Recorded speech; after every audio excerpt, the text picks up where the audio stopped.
But coin کا تصور کیا ہے اور بٹ کوائن ہوتا کیا ہے؟ عمومی طور پہ اس کے ناجائز ہونے کا فتویٰ دیا گیا۔ اللہ تعالیٰ کی توفیق سے کچھ بٹ کوائن پہ ہم نے تھوڑا بہت پڑھا، اور جو سوالات ذہن میں پیدا ہوئے تھے وہ بعض مفتی حضرات سے بھی کہا کہ حضرت اس سوال میں یہ کون سے مطلب کیوں بٹ کوائن ناجائز ہے؟ تو صرف ہماری رائے ہے، اس پہ آپ نہ عمل کریں، دوسروں سے پوچھیں بسم اللہ اور 1000 بار بسم اللہ، کوئی حرج نہیں ہے، لیکن ہماری رائے یہ ہے کہ پڑھنے کے بعد اندازہ ہوا کہ بٹ کوائن جائز ہے، اس میں تجارت کرنی چاہیے، کی جا سکتی ہے۔ مسئلہ یہ ہوتا ہے کہ جب ٹائم چینج ہوتا ہے اور بڑے بڑے مسائل سر اٹھاتے ہیں، اور آ کر جب یہ ساحلیں یہ لہریں ساحل سے ٹکراتی ہیں تو ہمارے پاس کشتی نہیں ہوتی، ہم ڈوبتے ہیں۔ پھر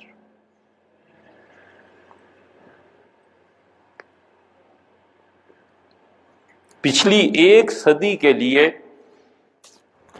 یورپ نے، امریکہ نے کم سے کم 250 سال محنت کی ہے، اس لیے پچھلی صدی میں بالکل انہوں نے تصورات ہی بدل دی ہیں۔ پچھلی صدی میں انسان تھا، وہ اب وہ انسان ہی نہ رہے، اور خاص طور پہ پھر اس 1985 کے بعد جو تبدیلی آئی ہے اس نے تو صدیوں کے فاصلے منٹوں میں طے کرا دی۔ اب کیا سمجھتے ہیں یہ موبائل اور یہ انٹرنیٹ کوئی معمولی چیز ہے؟ دجال سے پہلے جتنے فتنے دنیا میں اب تک آئے نا، ہماری سوچی سمجھی رائے یہ ہے کہ اس سے بڑی آزمائش ابھی تک نہیں آئی۔ اگر اب دجال آ گیا، کوئی اس سے پوچھے گا تو کہے گا مجھ سے پہلے جو دجل کی انتہا تھی وہ انٹرنیٹ ہی تھا۔ انٹرنیٹ نے جو دنیا میں چینج لایا ہے یہ کوئی معمولی تبدیلی ہے، یہ تو صدیوں میں آتی تھی۔ کہ انسان تو اتنا محدود تھا کہ جہاں پر سمندر آ گیا بس تہذیب ختم ہو گئی، جہاں پہ بڑا پہاڑ آ گیا، پہاڑ کو عبور کر کے کوئی جائے پیچھے دیکھے تو کیا ہو رہا ہے۔ اسی لیے ترکی اور لندن میں کتنا فرق ہے۔ لندن والے جب آئے تھے ترکی تو انہیں کسی نے بتا دیا کہ اس طرح کوائنز بنتے ہیں، تو انگلینڈ لندن کے جو نواب صاحب تھے انہوں نے سونا بھجوایا مامون الرشید کو اور کہا کہ آپ کا کوائن میں نے دیکھا، مجھے بڑا پسند آیا ہے۔ تو ایک طرف اس کے آپ اپنا باقی رکھیں جو کچھ آپ نے لکھنا ہے، میں نہیں سمجھ پایا، اور دوسری طرف میری تصویر بنا دیں۔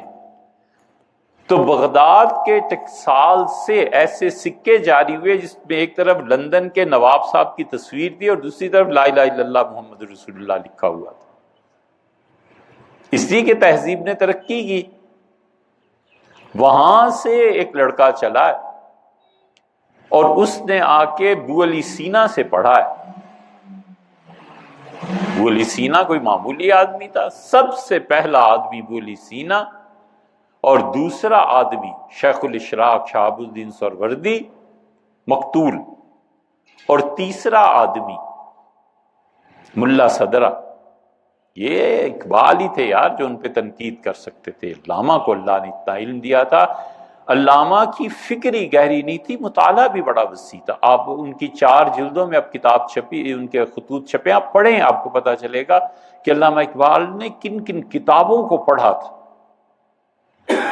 ملا صدرہ کی کتابیں اب کوئی معمولی چیز ہے؟ ملا صدرہ بہت بڑے تھے، 3 آدمی گزرے ہیں، کاش کوئی چوتھا پیدا ہو،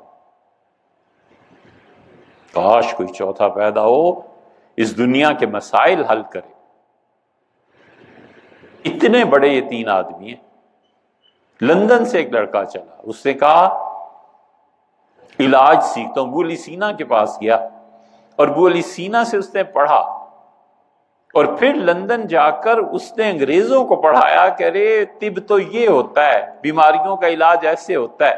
آکسفورڈ یونیورسٹی کے 2 پروفیسرز نے اب ابو علی سینا کا ایک کتاب کا آدھا ترجمہ تقریباً کیا ہے۔ ہمیں ایک دوست نے بھجوایا، ہم نے دیکھا، انہوں نے اعتراف کیا کہ ہمیں کچھ پتہ نہیں تھا، گولی سینا سے ہم نے سیکھا، اور میں جب اس کتاب کو پڑھا ہے تو حیرت سے کہتے ہیں کہ اتنا علم، یہ سب چیزیں ایسے ہی کہ ان لوگوں نے اتنے بڑے بڑے کام انجام دیے ہیں۔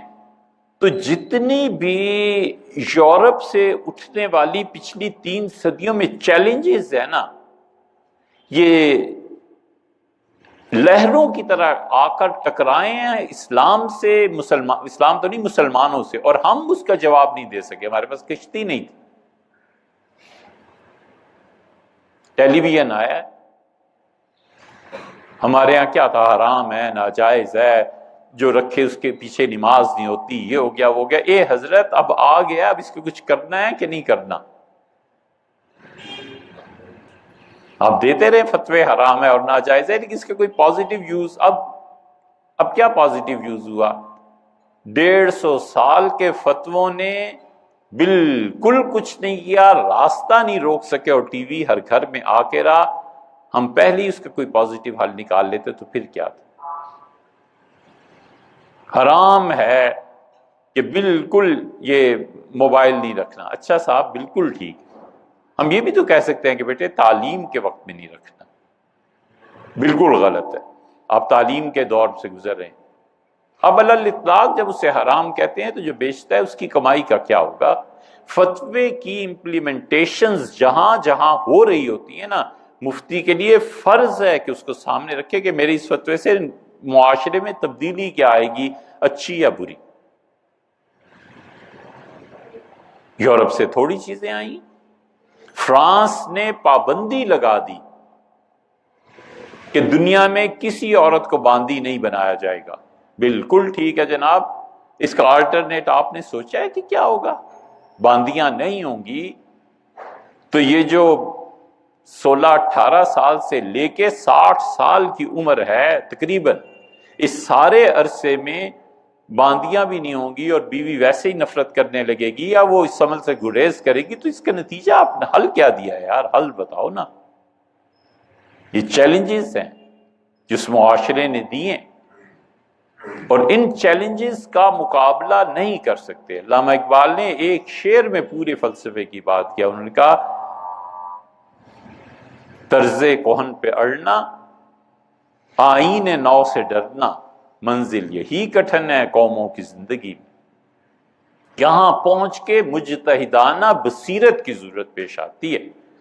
کسی شخص میں 3 چیزیں ہوں، حالات حاضرہ پہ نظر ہو، اور علم بہت بہت گہرا ہو، وسیع تو ہو ہی ہو، گہرا ہو، اور تیسرے اللہ کے ساتھ تعلق و محبت کا،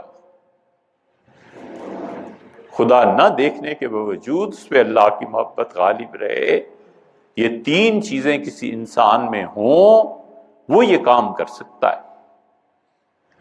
نتیجہ بگرنا یہ نکلتا ہے کہ جو چیز آئی حرام، جو چیز آئی ناجائز، اور وہ فتویٰ چلتا نہیں اور وہ چیز اپنے قدم جما لیتی۔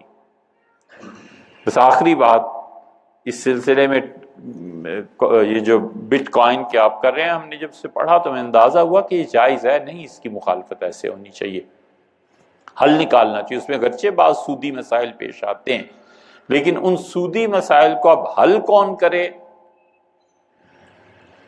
وقت ہوتا تو کرتے، وقت نہیں اب رہا۔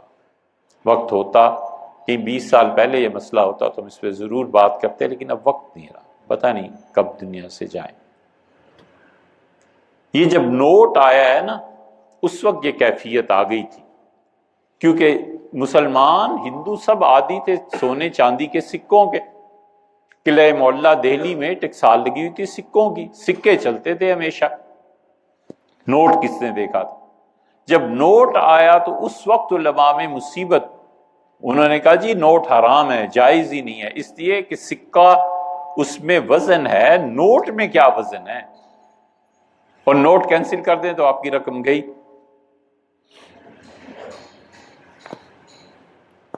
ہندوستان بھر کے علماء جمع ہوئے، اور بڑے اچھے اچھے نیک لوگ بھی تھے مسئلے کے حل کے لیے، تو مولانا عبدالحق صاحب حقانی جو تھے نا رحمت اللہ علیہ، وہ صدر تھے. تو دلی میں بڑا لمبا اجلاس ہوا، وہ آ کے فجر کے بعد بیٹھے، صدارت شروع. تھوڑی دیر بعد انہوں نے کہا میاں منتظم کو بلا کر کہ ناشتے کا بھی کچھ کیا ہے؟ اس کا حضرت ناشتہ بن رہا ہے.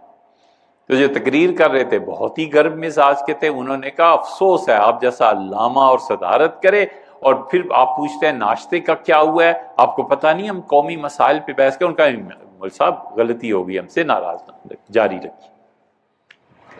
پھر تھوڑی دیر بعد انہوں نے کسی اور کو بلایا، مولوی صاحب بھی بدل گئے تھے تقریر، پھر انہوں نے کہا ناشتہ. اب یہ دوسرے یعنی اگر بازار کی زبان استعمال کریں تو تپ گئے، بہت کھری سنائی، مولانا چپ رہے. پھر تیسرا، پھر چوتھا. تو جب ناشتے سے فارغ ہو کے آئے تو مولانا نے ایک بات کی، ان کا میاں سارا دن بحث کرتے رہیں گے اور جس بھی فتوے پہ پہنچیں گے، مگر میں تمہیں بتاؤں نوٹ چل کے رہے گا. یہ بٹ کوائن جو ہے نا، اگر دنیا کی اقتصادی ترقی میں چین اپنے قرضوں میں آزاد ہو گیا اور ترکی کو اپنے وسائل استعمال کرنے کا موقع مل گیا تو بٹ کوائن چل کے رہے گا.